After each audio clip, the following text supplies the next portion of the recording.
MI proud भी एक ऐसा प्रोडक्ट है जो एमआई का प्राउड बन चुका है। ये हमारा प्राउड क्यों बना? क्योंकि हर खेती में फफूंद लगता है, मतलब फफूंद आता है। हर सब्जी के खेत में फफूंद आता है। हर खेती में फफूंद लगता है।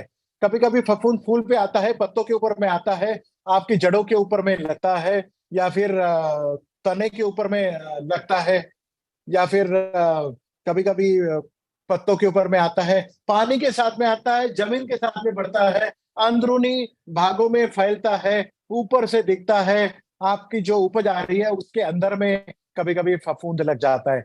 हर पौधे पौधे में, हर पेड़ में आपको फफूंद लगने की समस्या पाई जाती है। करीबन 5,000 प्रकार के ऐसी फफूंद है, फैमिलीज की ऐसी फफूंद है जो आपके अलग अलग प्रकार की खेती की नुकसान करता है। 1 लीटर पानी में अगर 2 ml का इस्तेमाल अगर हम करते हैं, अगर आपके पेड़ में ऊपर या खेतों में अगर जमीन में आपकी अगर फफूंद लगी है, तो आपने पानी के साथ में 1 एकड़ में पानी के साथ में 500 ml प्रति एकड़ एमआई प्राउड आपको जमीन में देना है। अगर ये पौधे के ऊपरी भाग में अगर आपकी downy mildew, powdery mildew, die back या फिर ऐसी कोई चीजें पाई जाती है, पत्ते सूखना, रस्ट पाया जाता है, घेरवा पाया जाता है, या फिर पत्ते पीले पड़ना, लाल पड़ना, ब्राउन कलर के होना, फूल नीचे गिर जाना, ब्राउन आपके फलों का ब्राउनिंग हो जाना, ब्राउन पैच हो जाना, सड़ जाना। गन्ने की खेती में अगर पानी रुकता है, जो नॉर्थ यूपी में हमने पाया गया है बैक वाटर्स में, जब भी गन्ना खड़ा हो जाता है पानी में, तो डाईबैक आती है। गन्ना या तो नीचे से सूखता है या फिर ऊपर से सूखते हुए आता है। हर जगह आपको एमआई प्राउड देना है। अगर गन्ना नीचे से सूख रहा है, तब भी आपको जमीन से एमआई प्राउड 500 ml प्रति एकड़ आपको पानी में देना है। गन्ना चाहे 4 महीने का आपके खेत में खड़ा हो, पानी में खड़ा हो, पानी नीचे होने के बाद में एमआई प्राउड एक बार आपको जमीन से दे देना है। आपका हर खेत कम हो जाएगा। जड़े, अगर आपका गन्ना अगर अंदर से लाल हो रहा है, रेड रस्ट आ रही हो, डाईबैक आ रहा हो, आपके चने की खेती में अगर विल्ट लग रहा हो, चना सूख रहा हो, पौधा सूख रहा हो, कीलों के खेत में, संतरे के खेत में, अगर आपके खेत में अगर ये पौधा सूख रहा हो, उस समय आपको ये जमीन से ट्रीटमेंट देनी है। हर क्रॉप का अलग अलग ट्रीटमेंट आप दे सकते हैं। एमआई प्राउड कहाँ कहाँ एमआई प्राउड इस्तेमाल कर सकते हैं, हम अगले स्लाइड में जरूर देखेंगे इसे। देखिए, एमआई प्राउड आप सीड ट्रीटमेंट के लिए भी इस्तेमाल कर सकते हैं। पहली पिक्चर में आप देख रहे हो कि शुगर केन की सीड ट्रीटमेंट हो रही है। यूपी में, हरियाणा में, पंजाब में, उत्तराखंड में, हिमाचल प्रदेश में या नॉर्थ प्रदेश में, जहाँ के मेरे सभी स्टीम और रिस्पेक्टेड लीडर्स आज मेरे साथ में जुड़े हैं, यहाँ पर जो गन्ने की खेती होती है वहां पर रेड रस्ट का बहुत बड़ा प्रॉब्लम है। गन्ना जब भी आप तैयार होने के बाद में बीच में से काटोगे, तो गन्ना अंदर से लाल निकलता है, उसे रेड रस्ट बोला जाता है। ऐसे गन्ना शुगर केन फैक्ट्री में नहीं जाता है, इसका एक्सट्रैक्शन नहीं होता है, जे आपके खेतों का पूरा नुकसान कर देता है।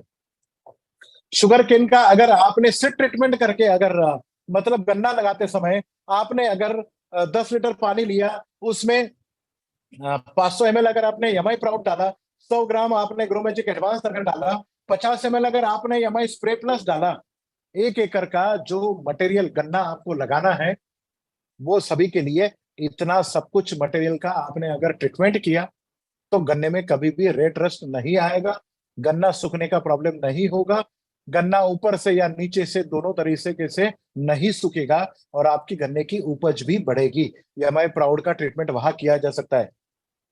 हर कोई वेजिटेबल का सीडलिंग जो आप नर्सरी से निकाल के जब रोपाई करते हैं, मेन इसमें चाहे आप जीरी की रोपाई कर रहे हो, सब्जियों की रोपाई कर रहे हो, मिर्च की, टमाटर की, बैंगन की, प्याज की, जो भी रोपाई आप करने वाले हो, अगर आपने एक घोल बना लिया, 2 लीटर पानी, 50 ml एमआई प्राउड, 50 ग्राम ग्रोमेजिक एडवांस और 20 ml एमआई स्प्रे प्लस का एक घोल अगर आपने बना लिया, तो 1 एकड़ में जितना प्लांटेशन मटेरियल है, मतलब आपने रोपाई करनी है, जो पौध आपने लगवाना है, वो पौध को आप सीड ट्रीटमेंट करके, मतलब उस घोल में डुबो के 2 मिनट रख के अगर आपने कर दिया, तो डैंपिंग ऑफ और ज्यादा फंगल इन्फेक्शन आप आपके सब्जियों के आने के ऊपर में बचा सकते हैं।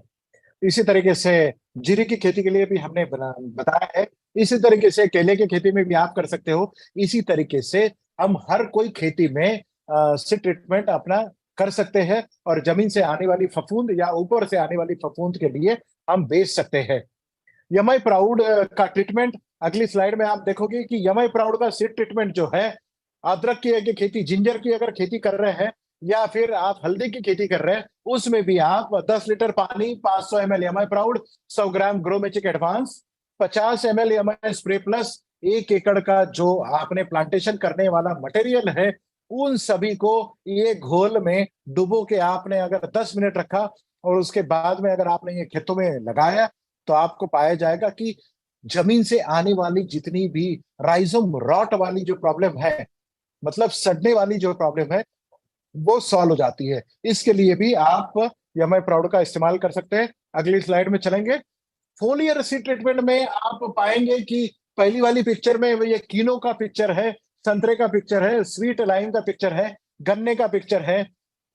देन आप ये देखोगे कि ये अनार का पिक्चर है, जो राजस्थान में अनार की खेती होती है, या फिर कुछ गन्ने के ऊपर में रेड रस्ट आता है, चने के ऊपर में विल्टिंग आता है जो दिखाया गया है, चाय के खेती के ऊपर में ऐसे फोड़े आते हैं, रेड रस्ट आती है, या फिर ऐसे चीजें आती है, फ्रूट का सड़ना, फ्रूट का ब्राउनिंग होना, या फिर जो भी किसी भी प्रकार से 5,000 प्रकार के जो हमने फफूंद बोले हैं, जो नुकसान आपके खेतों का करते हैं अलग अलग स्टेजेस में, वहां पर यमाई प्राउड या तो आने से पहले आप इसको डाल सकते हैं या फिर आने के बाद में इसको आप क्यूरेटिव करके इस्तेमाल कर सकते हैं। मतलब ये दवाई preventive as well as curative इस्तेमाल की जा सकती है।